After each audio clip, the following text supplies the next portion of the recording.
ఏది అయినా ట్రై చెయ్యి ఆచి చికెన్ మసాలా. ఆచి చికెన్ మసాలా. నమస్తే, వెల్కమ్ టు సుమన్ టీవీ. ప్రస్తుతం లైవ్ కాల్లో జాయిన్ అయ్యారు హైకోర్టు అడ్వకేట్ కృష్ణకాంత్ గారు. మాట్లాడదాం. కృష్ణకాంత్ గారు నమస్తే సార్. సార్ నమస్తే సార్. కృష్ణకాంత్ గారు, సినీ నటి ప్రత్యూష మృతి కేసుకు సంబంధించి సుప్రీంకోర్టు వాళ్ళ తుది తీర్పు వెలువరించింది.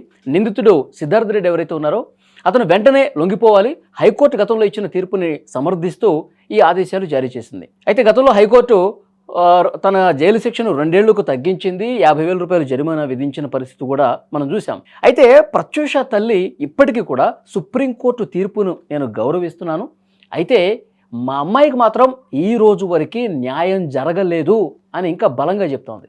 అంటే ఈ కేసుని మీరు మీకున్న అవగాహన మేరకు 24 ఏళ్ల క్రితం జరిగింది సార్. అప్పటి నుంచి ఈ కేసు మెట్రోపాలిటన్ సెషన్ కోర్టు దగ్గర నుంచి కావచ్చు, తర్వాత హైకోర్టు, ఇప్పుడు సుప్రీంకోర్టు, మీరు పరిశీలిస్తే ఏమర్థమైంది సార్? హైకోర్టు అడ్వకేట్గా మీకు ఏమనిపిస్తోంది ఈ కేసుకు సంబంధించి? వలి గారు, ఇది ఏదైతే సినీ నటి ప్రత్యూష గారి కేసు ఉందో, ఇది దగ్గర దగ్గర ఒక 23 ఏళ్ళు పై చిలుకు నుంచి నడుస్తున్న కేసు ఇది. అంటే అప్పట్లో నేను కూడా ఐ స్టిల్ రిమెంబర్, నేను అప్పుడే 10th పాస్ ఇంటర్లోకి వచ్చాను. సో అప్పుడే ఈ ఉదంతమైంది. అంత పెద్ద కేసు ఇది. అప్పట్లో చాలా సంచలనాత్మకంగా అన్ని పేపర్స్ లోను, టీవీలోను పొద్దున్న లేస్తే ప్రత్యూష గారి కేసు గురించి డిస్కషన్స్ ఉండేవి. సో అప్పటి నుంచి నేను ఫాలో అవుతున్నాను. దాని తర్వాత నేను చదివాను, లాయర్ అయ్యాను, ఇంకా ఎన్నో కేసెస్ ఇలాంటివి డీల్ చేశాను. బట్ స్టిల్ బాధాకరమైన విషయం ఏంటంటే, ఈ కేసు యొక్క ప్రాసిక్యూషన్ అంటే లోవర్ కోర్టులో ఆయనకి ఏదైతే శిక్ష పడిందో దాన్ని మళ్ళీ ఆయన హైకోర్టులో సిద్ధార్థ్ రెడ్డి గారు, ఆయనకున్న ప్రపంచంలో ఏ దోషికైనా అపీల్ చేసుకునే హక్కు ఉంది. సో అదే విధంగా లోవర్ కోర్టులో ఏదైతే మీరు అన్నట్టు 5 ఏళ్ల శిక్ష పడిందో అతనికి, ప్లస్ 5,000 రూపాయల జరిమానా, దాన్ని అతను ఛాలెంజ్ చేస్తూ హైకోర్టుకి వెళ్ళాడు. హైకోర్టులో మళ్ళీ ఆ 5 ఏళ్ల శిక్షని 2 ఏళ్లకి నిలువరిస్తూ ప్లస్ ఈ ఫైన్ 5,000 నుంచి 50,000 చేసింది హైకోర్టు. మళ్ళీ దాన్ని కూడా ఛాలెంజ్ చేస్తూ ఆయన సుప్రీంకోర్టుకి వెళ్ళాడు. కానీ ప్రత్యూష గారి తల్లి, ఎవరైతే ఆవిడ తల్లి గారు ఉన్నారో, ఆవిడ మాత్రం ఫస్ట్ నుంచి చెప్పేది ఏంటంటే, ఇక్కడ ఇదంతా ఒక సూసైడ్ కేసు కింద దీన్ని చిత్రీకరిస్తున్నారు. ఇది యాక్చువల్లీ ఇది ఒక మర్డర్ కేసు. ఆమె మీద ఒక సామూహిక అత్యాచారం కూడా జరిగినట్టు మాకు అనుమానాలు ఉన్నాయి. ప్లస్ ఆమెను హత్య చేసి చంపారు, అత్యాచారం చేసి అన్నది ఇది ఒక హత్యాచారం అన్న విధంగా ఆవిడ చెప్పడం జరిగింది. కానీ ఇక్కడ ప్రాబ్లం ఏంటంటే వలి గారు, at the end of the day కోర్టుకు కావాల్సింది సాక్ష్యం. అఫ్ కోర్స్ ఒక ఫ్యామిలీగా మీకు రకరకాల అనుమానాలు ఉండొచ్చు. అది చనిపోవడం వల్ల మీ కుటుంబ సభ్యులు కాబట్టి చాలా బాధాకరం. అది ఎవరు దాన్ని, no one has to go through that. ఏ ఫ్యామిలీ అలాంటి బాధని చవి చూడకూడదు. మనం అందరం అదే కోరుకుంటాం. నిజంగా ప్రత్యూష గారి తల్లి మీద మనకి తప్పకుండా సానుభూతి ఉంది. డెఫినెట్ గా మనందరం బాధపడ్డాం అప్పుడు ఆవిడ చనిపోయినప్పుడు, ప్రత్యూష గారు. ఎందుకంటే మంచి ఫ్యూచర్ ఉన్న యాక్ట్రెస్ ఆవిడ.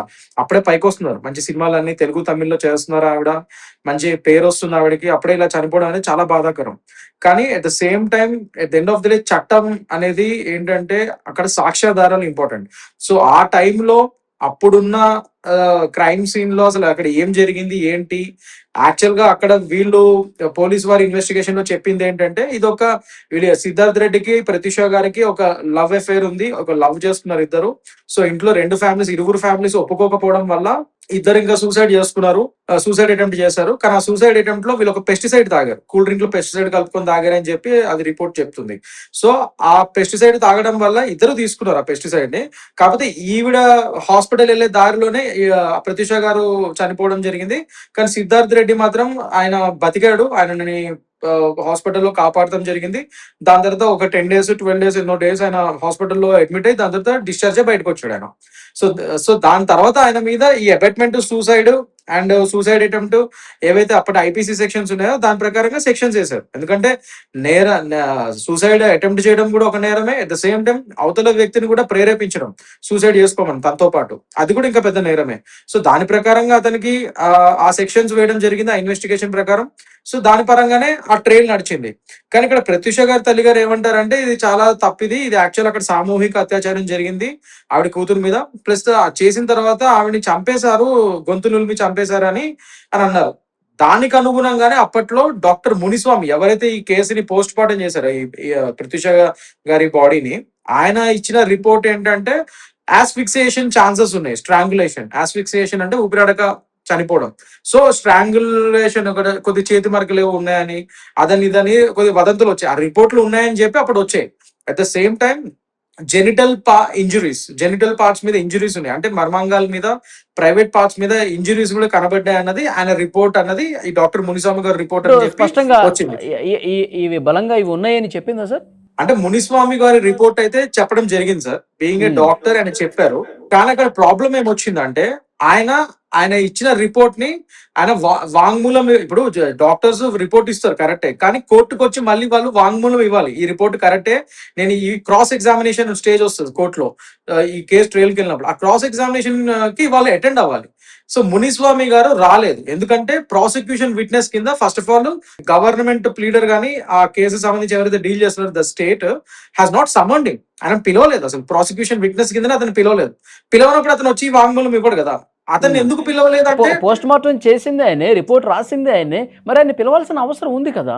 అందరికీ అదే డౌట్ వస్తుంది సార్, అది కరెక్టే, అది 100% న్యాచురల్ డౌట్, అది నేను దాన్ని కొద్దిగా క్లారిఫై చేయడానికి ట్రై చేస్తాను. ఇప్పుడు మీడియాతో కూడా మాట్లాడారు ప్రత్యూష తల్లి, అంటే నేను ఆ డెడ్ బాడీని నేను చూశాను, ఇక్కడ గొంతు మీద ఘాట్లు ఉన్నాయి, తర్వాత లెగ్స్ మీద ఘాట్లు ఉన్నాయి, పొట్ట భాగంలో ఘాట్లు ఉన్నాయి. మునిస్వామి రిపోర్టు చాలా స్పష్టంగా అందులో చెప్పింది, కానీ దాన్ని తొక్కిపెట్టారు, దీన్ని ఇన్ఫ్లుయెన్స్ చేశారు, పూర్తిగా ఆధారాలని నాశనం చేశారు, కానీ కోర్టులు మరి ఎందుకు పరిగణలోకి తీసుకోలేదో నాకు ఇంతవరకు అర్థం కావట్లేదని చెప్పి ఆవేదనతో మాట్లాడుతున్నారు. సార్ ఇప్పుడు జనరల్లీ ఇప్పుడు ఎవిడెన్స్ అనేది కేవలం ఒక మెడికల్ రిపోర్ట్ ఇచ్చారు కరెక్టే, నేను కాదనట్లేదు, ఆవిడ ఒక తల్లిగా ఆవిడ బాధని ఆవిడ వ్యక్తపరిచారు, అండ్ ఆ రిపోర్ట్ లో ఏదైతే అనుమానితంగా, ఇప్పుడు రిపోర్ట్ ఎప్పుడైనా సరే సార్, మెడికల్ రిపోర్ట్ లో 100% ఇది అయిందని ఎప్పుడు చెప్పలేరు. పోస్ట్ మార్టం లో వాళ్ళు chances of certain asphyxiation, chances of genital injuries ఇలా చెప్తారు, కానీ ఎప్పుడు పకడ్బందీగా కన్ఫర్మ్ గా చెప్పరు, ఎందుకంటే అది రకరకాల రీజన్స్ వల్ల అక్కడ కొన్ని మార్క్స్ ఏర్పడవచ్చు. సో ఇంకోటి ఏంటంటే సార్, నేను చెప్పేది ఏంటంటే ఈ కేసు కొద్దిగా మనం క్షుణ్ణంగా మాట్లాడడానికి ట్రై చేద్దాము. ఎప్పుడైనా సరే మన దేశంలో ఇప్పటికీ దౌర్భాగ్యం ఏంటంటే, ముఖ్యంగా మర్డర్ కేసెస్ కానీ, క్రిమినల్ కేసెస్ కానీ, what ever it might be, criminal cases పరంగా చెప్తున్నాను, వీటి దర్యాప్తు ఎప్పుడైనా సరే, ఇప్పుడు మర్డర్ జరిగింది లేదా ఒక నేరం జరిగింది అనగానే వాటి మీద ఇమీడియట్ గా మన పోలీస్ వారు చేసే ఇన్వెస్టిగేషన్ లో ఆ క్రైమ్ సీన్ అంటాం మనం, దాన్ని కంటామినేషన్ చేసే ఉదంతాలే ఎక్కువ చూస్తాం మనం. ఎప్పుడైనా సరే మీరు చరిత్రలో చూడండి, క్రిమినల్ కేసెస్ ఎక్కువ శాతము ఈ క్రైమ్ సీన్ ని కంటామినేట్ చేస్తారు. అంటే మన పోలీస్ వారికి కొద్దిగా ఒకటి ఏంటంటే, కానిస్టేబుల్ రేంజ్ లో ఉన్న వాళ్ళకి కొద్దిగా దాని మీద ట్రైనింగ్ ఉండకపోవడము, వాళ్ళు వెళ్ళిపోయి అక్కడ ఉన్న వస్తువులు వాటిని అన్నింటినీ ముట్టేస్తారు వితౌట్ గ్లౌజెస్, అవన్నీ కూడా ముట్టేసి ఫారెన్సిక్ ఎవిడెన్సెస్ అంతా ఒక విధంగా పాడే విధంగా కంటామినేషన్ అయిపోతే ఏమవుతుంది అంటే, నెక్స్ట్ ఫారెన్సిక్ ఎక్స్పర్ట్స్ వస్తారు, వచ్చి ఆ క్రైమ్ సీన్ ని వాళ్ళు ఇన్వెస్టిగేషన్ చేసి, ఆ క్రైమ్ సీన్ ని వాళ్ళు ఇది చేసే ఇన్వెస్టిగేషన్ చేసే తరుణంలో అది కంటామినేట్ అయిపోతే అక్కడ చాలా మంది వేలుముద్ర పడతారు. ఫర్ ఎగ్జాంపుల్ ఒక చోట ఒక మర్డర్ జరిగింది, అక్కడ ఆ నేరస్తుడిది అండ్ చనిపోయిన వాళ్ళ వేలుముద్ర ఉండే ఛాన్సెస్ ఎక్కువ ఉంటాయి, కానీ వీళ్ళు వెళ్ళి ఇష్టం వచ్చినట్టుగా అవి ఇవి వస్తువులన్నీ ముట్టుకోవడం వల్ల వీళ్ళ వేలుముద్రలు కూడా అక్కడ ఏర్పడతాయి. జనాలను ఎలా చేశారు అనుకోండి ఆ క్రైమ్ సీన్ లో, ఆ జనాల వేలుముద్రలు కూడా పడతాయి, బయట జనాలు అందరివి రకరకాల కారణాల వల్ల అది కంటామినేట్ అయిపోతుంది. కంటామినేట్ అయినప్పుడు ఈ ఫారెన్సిక్ ఎక్స్పర్ట్స్ దాన్ని ఇమీడియట్ గా నిర్ధారించడం కష్టమవుతుంది, చాలా కేసెస్ అదే అవుతుంది. అందుకని తరో ఇన్వెస్టిగేషన్ చేయాలి ఫారెన్సిక్ ఎక్స్పర్ట్స్. ఇప్పుడున్న ఫారెన్సిక్ టెక్నాలజీని బాగా ఉపయోగించుకోవాలి. ఇప్పుడైతే ఉంది సార్, ఇప్పుడు ఉన్న టెక్నాలజీ అయితే అంటే ఇప్పటికీ చాలా లోపాలు ఉన్నాయి, ఇంకా ఫారెన్సిక్ ల్యాబ్స్ ని పెంచాల్సిన అవసరం ఉంది. ప్రతి జిల్లాకి కూడా చాలా పెంచాలి, ఒకటే జిల్లాకు 1-2 ఉండడం తప్ప ఎక్కువ లేవు. జిల్లాకు ఒకటే ఉంది ఫారెన్సిక్ ల్యాబ్, అది కూడా అన్ని జిల్లాలో లేదు. అలా కాకుండా అన్ని జిల్లాల్లో మినిమం 2-3-4 ఫారెన్సిక్ ల్యాబ్స్ ఉండే విధంగా పెడితే కానీ ఈ క్రైమ్స్ ని మనము తరోగా ఇన్వెస్టిగేట్ చేయాలి. ఇప్పటికి ఉందా బాధ, కానీ అప్పుడు ఇంకా 2002లో ఈ ఉదంతమైన టైంలో అయితే ఇంకా దారుణంగా ఉన్నాయి పరిస్థితులు. అప్పుడు ఇన్వెస్టిగేషన్ పరంగా నేను చెప్పేది, ఈ ఫారెన్సిక్ టెక్నాలజీని ఉపయోగించడం కానీ, పోస్ట్ మార్టం వీడియో రికార్డింగ్ కానీ. అయితే ఇప్పుడైతే డౌట్ వస్తుంది, ఇప్పుడు వారి తల్లి గారు చాలా బాధపడుతున్నారు, ఆవేదనలో ఉన్నారు, మా కూతురికి ఇంకా మా కుటుంబానికి న్యాయం జరగలేదని చెప్తానే ఉన్నారు.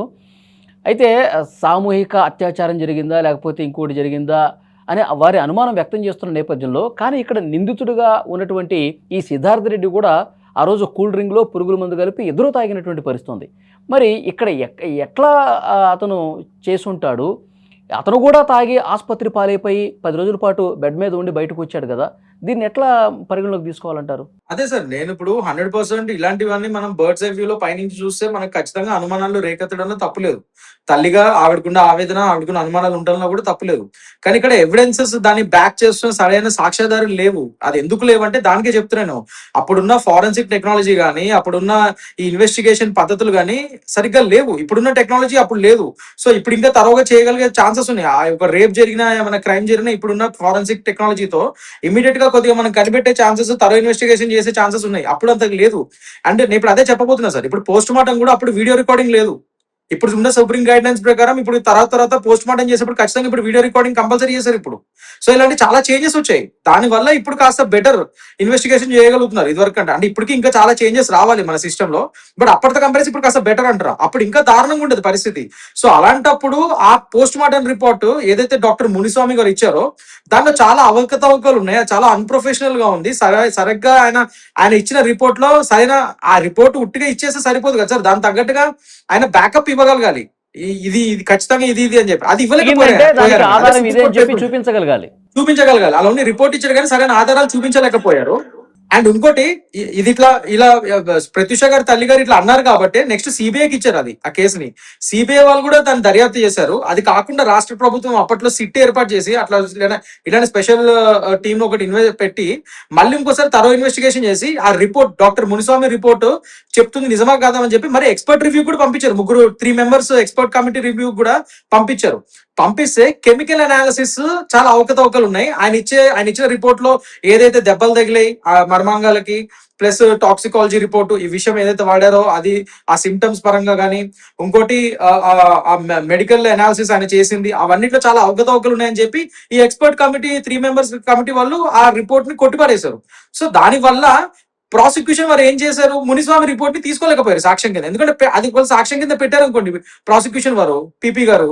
డిఫెన్స్ వాళ్ళు అందులో అవకతవకలు చూసి సిద్ధార్థ్ రెడ్డి మీద ఈ కేసులు కూడా లేకుండా కూడా బయటకు వచ్చేయచ్చు. ఇప్పుడు అట్లీస్ట్ ఆయన మీద ఒకవేళ నిజంగా తప్పు, ఇప్పుడు ఎట్ ఎండ్ ఆఫ్ ది ఆయన తప్పు చేశాడా లేదా అన్నది ఎవిడెన్స్ చెప్పాలి. మీరు నేను చెప్పలేము అది. ఆయన మీద ఇప్పుడున్న ఎవిడెన్సెస్ ప్రకారం కేవలం అప్పట్లో section 306 abetment to suicide and section 309 attempt to commit suicide ఆ 2 సెక్షన్స్ పరంగానే వాళ్ళు అతని మీద ప్రాసిక్యూషన్ చేయగలిగారు. ఎందుకంటే వాటికే సాక్ష్యాలు దొరికాయి. ఈ మిగతా సామూహిక అత్యాచారం గానీ చంపేయడం గానీ మర్డర్ జరిగే ప్రక్రియ అవన్నీ అక్కడ సాక్ష్యాలు చూపించలేకపోయాయి. అందుకే కదా doctor Muniswamy post mortem report సరైన ఎవిడెన్సెస్ లేవు దానికి. అందుకని దాన్ని ఎవిడెన్స్ కింద పరిగణించలేకపోయారు. మునిస్వామిని ప్రాసిక్యూషన్ కి పిలవలేకపోయారు. ప్రాసిక్యూషన్ వాళ్ళు గట్టిగా అతని సాక్ష్యాన్ని తీసుకోలేకపోయారు. ఎందుకంటే డిఫెన్స్ లో అందులో చాలా అవకతవకలు ఉన్నాయి. డిఫెన్స్ లాయర్లు ఊరికే అవకతవకలు బయటకు తీసి కేసు కొట్టించగలుగుతారు. ఈ శిక్ష కూడా పడవు అప్పుడు, అతను అబెట్మెంట్ సూసైడ్ అవి కూడా పడవు అప్పుడు. సో ఇలాంటి ఛాన్సెస్ కూడా ఉన్నాయి కాబట్టి అప్పుడు ఎవిడెన్స్ లేకపోవడం కాదు, ఎవిడెన్స్ లేకుండా చేశారు. పొలిటికల్ ఇన్ఫ్లుయెన్స్ ఉండొచ్చు. ప్రభుత్వం నియమించినటువంటి ఆ 3 సభ్య కమిటీ కూడా వాళ్ళు కూడా పూర్తిగా ఆధారాలు దొరకకుండా చేసినటువంటి పరిస్థితి ఉంది. ఇది వారు చెప్పే మాట. అంటే ఇప్పుడు ఒకటి సార్, ఇప్పుడు సరే రాష్ట్ర ప్రభుత్వం పెట్టిన రాష్ట్ర కమిటీ కాదు సిబిఐ ఎంక్వైరీ చేసినా గానీ వాళ్ళకి తెలిసే అవకాశం ఉండదంటారా? ఒకవేళ నిజంగా నేను అదే అంటున్నా సార్, అదే పాయింట్ మాట్లాడుతున్నాను నేను ఇప్పుడు. ఎందుకంటే రాష్ట్ర కమిటీ అనేది సరే ఎక్స్పర్ట్ కమిటీ అయితే రాష్ట్ర ప్రభుత్వం పెడితే పోనీ వీళ్ళకి అప్పుడున్న రాష్ట్ర ప్రభుత్వం మీద నమ్మకం లేదంటే అందుకే అవి సరిగ్గా అవకతవకలు చేశారంటే మరి సిబిఐ కూడా ఇచ్చారు కదండి. సిబిఐకి ఏం వెస్టెడ్ ఇంట్రెస్ట్ ఉంటుంది ఇంట్లో? వాళ్ళు ఏదైనా కేసు ఇస్తే దాన్ని సాల్వ్ చేద్దామని చూస్తారు. సో దాని పరంగా కూడా వీళ్ళకేం దొరకలేదు సిబిఐ వారికి. ఈ మునిస్వామి రిపోర్ట్ ని కూడా వాళ్ళు క్షుణ్ణంగా చూశారు. సేమ్ అదే ఎక్స్పర్ట్ కమిటీ ఇచ్చిన అనాలిసిస్ ప్రకారం నిజంగా ఇందులో ఈ మునిస్వామి రిపోర్ట్ లో అతను చెప్పినట్టుగా అవకతవకలు ఉన్నాయి. మెడికల్ బ్యాకప్ ఎవిడెన్సెస్ లేవు ఆయన చెప్పిన దాని ప్రకారము. ఇప్పుడు టాక్సికాలజీ రిపోర్ట్ కూడా మునిస్వామి ఇచ్చిన సిమ్టమ్స్ విష పదార్థం ఏదైతే పెస్టిసైడ్ వాడారో దాని సిమ్టమ్స్ దీని సిమ్టమ్స్ మ్యాచ్ అవ్వట్లే అంట. కెమికల్ అనాలిసిస్ అంటే నాకు అంత సబ్జెక్ట్ మీద పూర్తిగా తెలియదు, కెమికల్ అనాలిసిస్ మీద అదంతా సైంటిఫిక్ సబ్జెక్ట్స్ అవి. బట్ నేను ఓవరాల్ గా అసలు ఆ ఎవిడెన్స్ ఎందుకు వీళ్ళు పరిగణలోకి తీసుకోలేదంటే మునిస్వామి గారి పోస్ట్ మార్టం రిపోర్ట్ ని ఆయన సరైన బ్యాకప్ ఇవ్వలేకపోయారు. ఎవిడెన్సెస్ రిపోర్ట్ ని సరైన బ్యాకప్ ఎవిడెన్సెస్ ఇవ్వలేకపోయారు ఆయన దానికి. సో సిమ్టమ్స్ తేడాలు చూపించాయంట టాక్సికాలజీ రిపోర్ట్ లో. అట్ ద సేమ్ టైమ్ ఆయన చెప్పినట్టుగా అక్కడ స్ట్రాంగులేషన్ అవేం కనబడలేదంట. సో మెనీ థింగ్స్ ఆయన చెప్పిందంతా అవకతవకలు ఉందని చెప్పి వీళ్ళు ఎక్స్పర్ట్ కమిటీ చెప్పారు. మరి అన్ని విధాలుగా 2 క్షుణ్ణంగా చూసింది సిబిఐ. సిబిఐ చూసిన తర్వాత ఇంక ఇక్కడ మర్డర్ అనే యాంగిల్ కనబడట్లేదు అండ్ రేప్ అనేది కూడా తెలియట్లేదు కాబట్టి ఆ యాంగిల్ దొరకట్లేదు కాబట్టి ఒకటి మాత్రం అక్కడ ప్రూవ్ అయిందంటే సిబిఐ ఎంక్వైరీలో కూడా అబెట్మెంట్ టు సూసైడ్ ఇతను ప్రేరేపించాడు. ఇతను చేసుకోవడానికి ప్రయత్నం చేయడమే కాకుండా సూసైడ్ ఆమెను కూడా ప్రేరేపించాడు కాబట్టి ఇతని మీద సెక్షన్ అప్పుడున్న IPC sections section 306 abetment to suicide and section 309 309 attempt to commit suicide, ఈ 2 సెక్షన్స్ పెట్టారు ఆయన మీద. ఇంకా అవే దొరికే ఎవిడెన్సెస్, దాని ప్రకారం పెట్టగలిగారు సిబిఐ కూడా. కానీ దాన్ని కూడా ఛాలెంజ్ చేస్తూ ప్రత్యూష గారి తల్లి గారు సుప్రీంకోర్టులో అపీల్కి వెళ్ళారు, అప్లికేషన్ వేశారు. అట్ ద సేమ్ టైం ఈ సిద్ధార్థ్ రెడ్డి ఎవడైతే ఉన్నాడో ఇతను కూడా ఈ 2 ఏళ్ల శిక్ష కూడా నాకు తగ్గించండి, అసలు నేను నిర్దోషిని అని చెప్పి ఇతను కూడా అప్పీల్కి వెళ్ళాడు. ఇద్దరు సుప్రీంకోర్టుకి వెళ్ళారు. అక్కడ ఏమైంది, ఇప్పుడు ఈ సిద్ధార్థ్ రెడ్డి శిక్ష తగ్గిమని అప్పీల్కి వెళ్ళిన దాన్ని సుప్రీంకోర్టు కొట్టేసింది. At the same time Pratyusha గారి తల్లి గారు ఏదైతే అప్లికేషన్ వేశారో మళ్ళీ మునిస్వామి రిపోర్ట్ బేసిస్ మీద సిబిఐ రిపోర్ట్లు అవన్నీ తప్పన్నట్టుగా ఏదైతే మళ్ళీ వెళ్ళారో అది కూడా డిస్మిస్ చేసేసింది. ఆ అప్పీల్ ని కూడా సుప్రీంకోర్టు ఇద్దరు అప్పీల్స్, సిద్ధార్థ్ రెడ్డిని అండ్ ప్రత్యూష వాళ్ళ తల్లి గారిది ఇద్దరిది డిస్మిస్ చేసేసింది. అండ్ లాస్ట్ కి సిద్ధార్థ్ రెడ్డి ఖచ్చితంగా లొంగిపోవాల్సిందే 2 వారాల్లో, ఈ అబెట్మెంట్ సూసైడ్ కి అటెంప్ట్ టు సూసైడ్ కి అతను శిక్ష అనుభవించాల్సిందే అని చెప్పి తల్లికి ఇంకొక అవకాశం ఏమన్నా ఉండొచ్చా? ఇది సుప్రీంకోర్టు తుది తీర్పు అని చెప్పి వచ్చిన నేపథ్యంలో లేదు ఇంకా నేను ఫైట్ చేయడానికి ఏమైనా స్కోప్ ఉంది అని భావిస్తే ఉందంటారా? అంటే జనరల్లీ చాలా కష్టం సార్. అంటే అపెక్స్ కోర్ట్ అనేది ఇంకా దేశంలో అత్యుత్తమమైన న్యాయస్థానము. అందులో ఒకసారి ఇదైతే మళ్ళీ రివ్యూ పిటిషన్కి వెళ్ళొచ్చు వాళ్ళు. ప్రత్యూష గారి తల్లి గారు అదే దాంట్లో రివ్యూ పిటిషన్కి వెళ్ళొచ్చు. దాని తర్వాత డివిజన్ బెంచ్ ఉంటుంది, మెయిన్ డివిజన్ బెంచ్. సో దాంట్లో కూడా ఒకసారి ట్రై చేయొచ్చు. బట్ అందులో అవన్నీ నన్ను అడిగితే నాకు అవగాహన ప్రకారం అవి ఫ్యూటైల్ అటెంప్ట్స్ అవుతాయి. ఎందుకంటే కింద సింగిల్ బెంచ్ ఒకవేళ కొట్టేసినా కూడా దేనికి కొట్టేసారు ఏంటి అనేది క్షుణ్ణంగా చూస్తారు. ఆర్డర్ లో క్లియర్ గా రాసి ఉంటుంది ఎందుకు ఇది డిస్మిస్ చేస్తున్నామని. సో అవన్నీ ఆధారాల్లో వీళ్ళు ఇప్పుడు ఆ డిస్మిస్ చేసిన ఒక రీజన్ అందులో క్లియర్ గా ఉన్నప్పుడు అది కాకుండా వీళ్ళు ఏమైనా కొత్త ఆధారాలు కొత్త పాయింట్స్ ఏమైనా వెలికి తీసారు వీళ్ళు అని చెప్పి వీళ్ళు ప్రూవ్ చేయగలిగితే ప్రత్యూష గారి అమ్మగారి తరఫున లాయర్స్ అప్పుడు ఏమన్నా మళ్ళీ రివ్యూ పిటిషన్ కూడా అడ్మిట్ అయ్యి మళ్ళీ దాని మీద ఏమైనా 24 ఏళ్ల నుంచి దొరకనటువంటి ఆధారం ఇప్పుడు కొత్తగా దొరుకుతుందని కూడా హోప్ కూడా లేకపోవచ్చు. 100% నేను కూడా అదే అనుకుంటున్నా సార్. ఎందుకంటే ఇన్ని రోజులు లేనిది నేను అదే చెప్తున్నా సార్. ఇప్పుడు ఎప్పుడైనా సరే క్రైమ్ సీన్ ఫస్ట్ 24 hours చాలా ఇంపార్టెంట్ సార్, నేను చెప్పేది అదే. సో అప్పుడే సరైన ఇన్వెస్టిగేషన్ ఏమన్నా ఈమెకు ఉన్న అనుమానాలన్నీ ఉండుంటే అప్పుడే పోలీస్ వారు ఒకవేళ కరెక్ట్ ఇన్వెస్టిగేషన్ ఏమైనా చేస్తుంటే అప్పుడేమైనా బయటపడితే తెలిసేది. అలాగని ఇప్పుడు మనం పోలీస్ వారు సరిగ్గా చేయలేదని మనం చెప్పలేము. ఎందుకంటే అప్పుడున్న అవైలబుల్ టెక్నాలజీతో అప్పుడున్న వెసులుబాట్లు అండ్ రిసోర్సెస్ తో వాళ్ళు చేశారు, దాని ప్రకారం అయింది. కానీ నేను అదే చెప్తున్నా సార్, ప్రత్యూష గారి కేసే కానీ ఒక ఆరుషి తల్వార్ కేసే కానీ ఇవన్నీ కేసెస్ మనకి దేశంలో మళ్ళీ చెప్పేది ఏంటంటే మన దేశంలో క్రిమినల్ కేసెస్ లో ఫోరెన్సిక్ సైన్స్ అనేది చాలా ఇంపార్టెంట్. ఈ ఫోరెన్సిక్ సైన్స్ ఎక్స్పర్ట్స్ ఒక స్టాఫ్ ని పెంచుకోవాలి మనం. అట్ ద సేమ్ టైం ఈ మర్డర్ కేసుల్లో క్రిమినల్ కేసెస్ లో ఫస్ట్ 24 hours చాలా ఇంపార్టెంట్. ఆ క్రైమ్ సీన్ ఎక్కడైతే క్రైమ్ జరిగిందో ఆ సీన్ ని కాపాడతాం అనేది చాలా ఇంపార్టెంట్. పోలీస్ వారికి కూడా బాధ్యత ఉంది. అండ్ పోలీస్ వాళ్ళకి కూడా ఈ క్రైమ్ సీన్స్ ని ఎట్లా కంటామినేట్ కాకుండా జాగ్రత్తలు తీసుకోవాలో, ఫోరెన్సిక్ ఎక్స్పర్ట్స్ వచ్చేంత వరకు ఎలా కాపాడగలగాలో ఇవన్నీ కూడా ప్రాపర్ ట్రైనింగ్ ఇవ్వాలి. చిన్న ఊర్లలో ఉన్న పోలీస్ స్టేషన్ లో ఉన్న స్టాఫ్ నుంచి పెద్ద వరకు, పెద్ద సిటీస్ లో ఉన్న పోలీస్ స్టాఫ్ వరకు వీళ్ళందరికీ సరైన ట్రైనింగ్ ఇవ్వాలి సార్. అవన్నీ ఇచ్చి ఇంకా ప్లస్ ఈ ఫోరెన్సిక్ ల్యాబ్స్, నేను అన్నట్టు ఫోరెన్సిక్ ల్యాబ్స్ ని ప్రతి జిల్లాలో చాలా పెంచాలి. అప్పుడు కానీ మనకి స్టాఫ్ పెరుగుతుంది. అప్పుడు ఈ క్రైమ్ మర్డర్ కేసెస్ కానీ క్రైమ్ కేసెస్ కానీ తొందరగా సాల్వ్ అయ్యే ఛాన్సెస్ ఉంటాయి. ఎందుకంటే మేజర్ నేను ఎప్పుడు ఒకటే అంటాను సార్, మనం కోర్టుకి వెళ్ళిన తర్వాత కేసు అక్కడ ఈ క్రైమ్ కేసుల్లో సాల్వ్ చేసే తక్కువే. మేజర్ కేసు ఈ మర్డర్ కేసుల్లో కానీ క్రిమినల్ కేసులు కానీ major chunk of the case 60 to 70% case investigation లోనే సాల్వ్ అయిపోతుంది. ఎందుకంటే ఇందులోనే మీరు సరైన ఇన్వెస్టిగేషన్ చేసి సరైన సాక్ష్యాధారాలు పొందుపరచాలి. అప్పుడే మిగతా 30% అక్కడ కోర్టులో మనం నాలాంటి లాయర్లు వాదించగలుగుతారు, అక్కడ విన్ అవ్వగలుగుతాం, నిజమైన నేరస్తులు. సార్ ఇప్పుడు సుప్రీంకోర్టు వెంటనే నిందితుడిని లొంగిపో అని చెప్పింది కదా, అతను లొంగిపోకపోతే ఏంటి సిచ్యువేషన్, ఫర్దర్ గా యాక్షన్స్ ఎలా ఉంటాయి? డెఫినెట్ గా అతను లొంగిపోవాలి సార్. లేదంటే ఇంక ఇప్పుడు ఆయన వెంటనే కంటెంప్ట్ అవుతుంది, కంటెంప్ట్ ఆఫ్ కోర్ట్ అవుతుంది. అంటే డైరెక్ట్ గా కోర్టు ఇచ్చిన ఆర్డర్ ని ధిక్కరిస్తున్నట్టు మీనింగ్. సో ఇమీడియట్ గా కఠిన చర్య, నాన్ బెయిలబుల్ వారెంట్ ఇష్యూ చేసి అరెస్ట్ చేసి వెంటనే లోపల పెట్టేస్తారు. డెఫినెట్ గా ఊరుకునే ప్రసక్తి లేదు. అతను ఎక్కడున్నా కానీ రావాల్సిందే. 100% ఎక్కడున్నా కానీ రావాల్సిందే. ఒకవేళ ఎక్స్పాండ్ అయితే ఇంకా పెద్ద నేరం అవుతుంది అది. అతను కనుక లొంగిపోకపోతే 2 వారాల్లో ఇంకా పెద్ద నేరం అవుతుంది అది. సో తప్పకుండా దాని మీద చర్యలు ఉంటాయి. చూద్దాం sir. Thank you very much Krishnanath గారు.